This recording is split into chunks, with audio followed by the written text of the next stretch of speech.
Hey guys, and welcome to today's project of making purple carrot cake. The ingredient list for this is in the description. Let's begin. I thought I'd give this a try, since I keep seeing carrot cakes being made with orange carrots. Even though I have some Dutch blood in me, and orange is indeed one of my favorite colors, I was just curious to see the outcome, and I was surprised with how it came out both in color and taste. I will be using a 10-inch spring-form tin.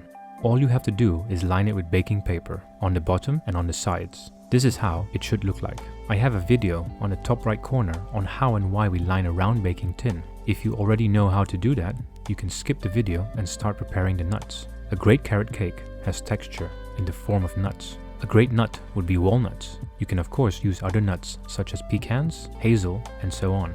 Here I have got some fresh nuts. I find the best thing to deal with the shells is to use a pestle and mortar. Just hit them lightly. You want to try and get the nuts out as a whole piece.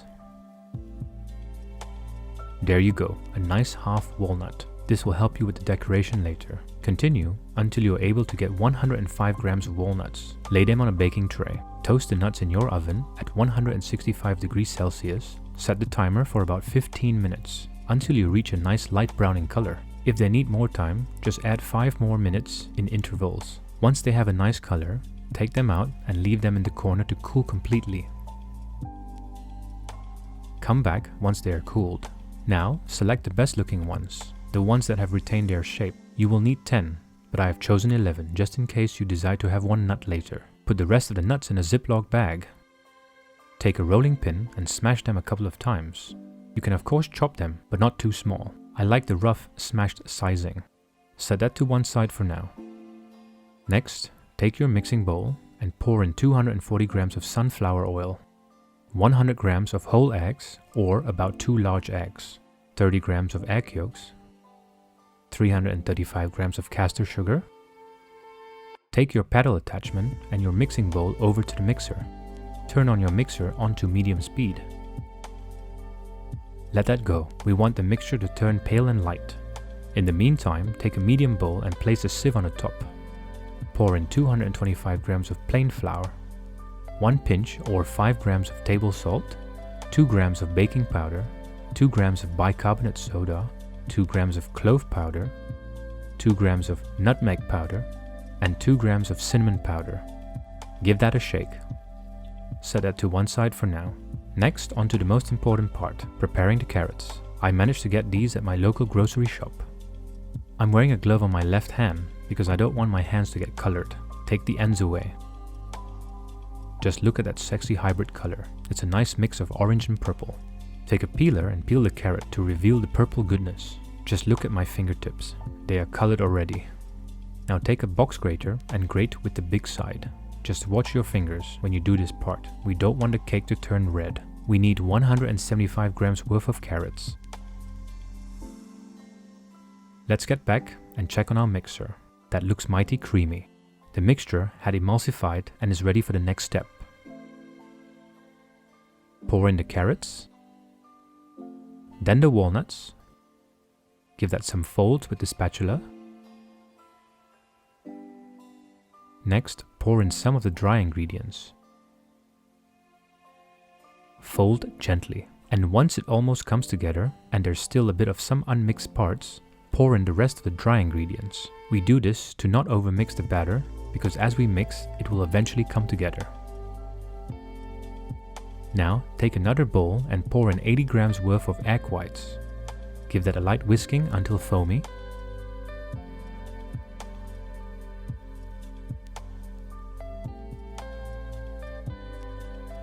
Add this to the mixture and mix well. This is just to add air and to lift the cake a little bit.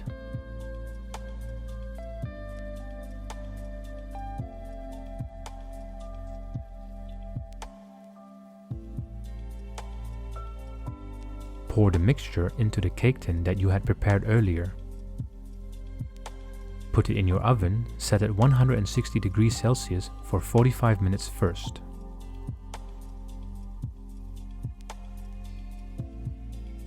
Look at that cake cooking well. After 45 minutes, turn the cake around and set the timer for another 30 minutes. After 30 minutes, take the cake out. The cake looks high, but don't worry about that. You will know the cake is done when you stick a temperature probe in and it reads above 100 degrees Celsius, and also when it comes out clean to the touch. Now in the meantime, as the cake had come out from the oven, the top also has come to level. You can use a palette knife to help you out in leveling the cake. Do this while it's still hot to shape it. Press down lightly, following the edge of the tin as a guide.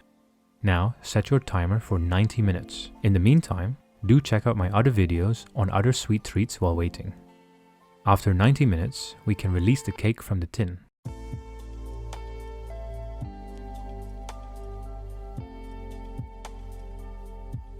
Peel the baking paper from the sides. Now that we have released the baking paper from the sides, place a cover on the top and allow the cake to fully cool down. Come back the next day. We are going to frost the cake.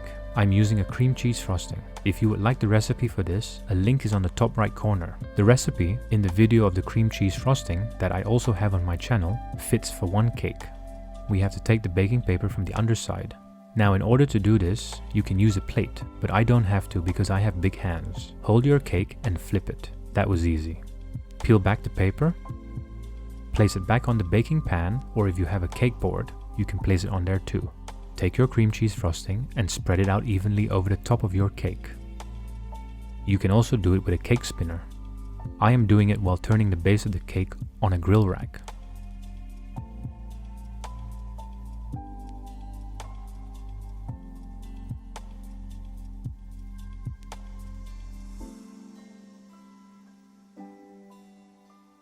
Once you have leveled the top with your spatula, run your finger around to gather any excess frosting.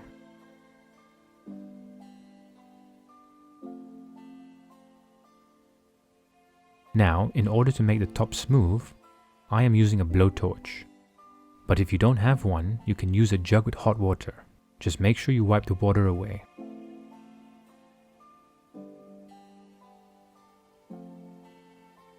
Now, in order to make the edges clean, take your heated palette knife and go around the edges while spinning the cake to really make the edges clean and neat. Now take your toasted walnuts and place them on the top. Place them evenly around. I'm going to do 10, but if you want, you can do 12 walnuts for smaller slices or 8 walnuts for bigger slices. Alright, let's cut us a slice.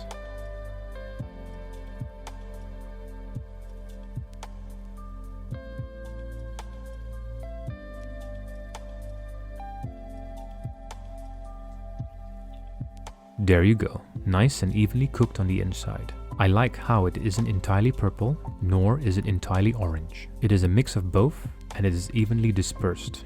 Let's have a bite. Now, how does that taste like?